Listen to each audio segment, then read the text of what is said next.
Otsukimi is a Japanese autumn moon viewing tradition that usually takes place between September and October months. It involves taking time to look at the full moon, appreciate the beauty of nature, and recognize our gratefulness of a good harvest and a bountiful year.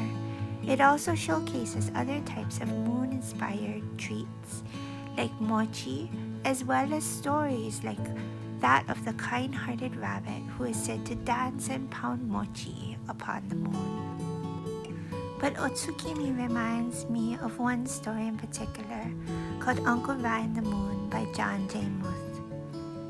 It's about a simple man where on one night he is met with a visitor. It's a robber who enters his home. In this encounter, Uncle Ra greets him with kindness and offers him his only possession, the robe right off of his back. Upon the robber's exit, Uncle Rai gazes at the moon and somehow wishes that he was able to give his visitor something so much more, like that of the beautiful moon instead. This day makes me really think about the moon and its beauty, its awesomeness, with a sense of humbling gratefulness. But I can't help but think to myself, what really is my own moon? What makes the things that even at the end of a day where you've somehow suffered a loss, can you still sit in amazement and appreciation?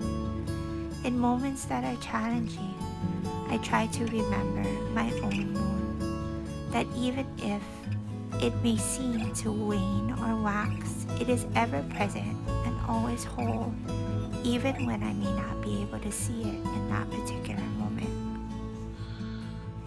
For instance, to pass time in car rides, my littlest likes to play a simple game called Car Rainbow, where you look out the window and you point out all of the various colors of cars you can find until the entire rainbow collection of vehicles are complete.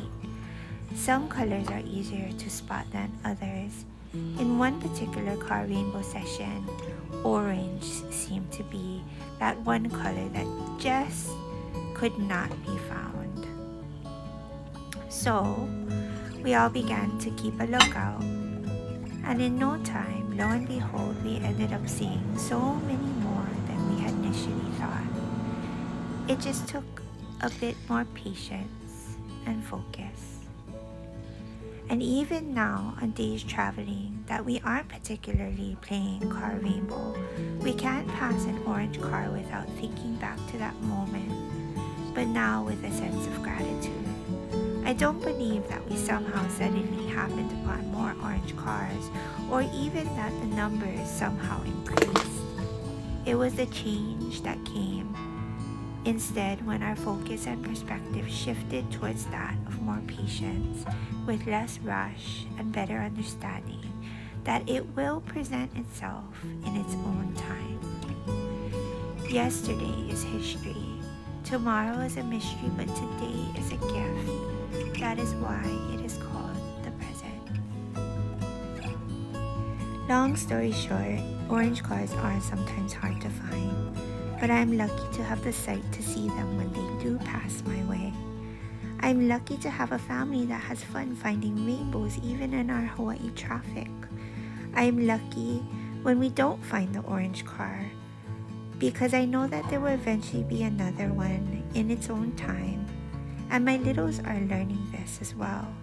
And I am lucky because I know that this isn't just a story about orange cars or moons, but something that humbles me and helps me remember the blessings in all things, even some of my most difficult. So with that being said, in celebration of Otsukimi, September's Aloha box theme will be the moon.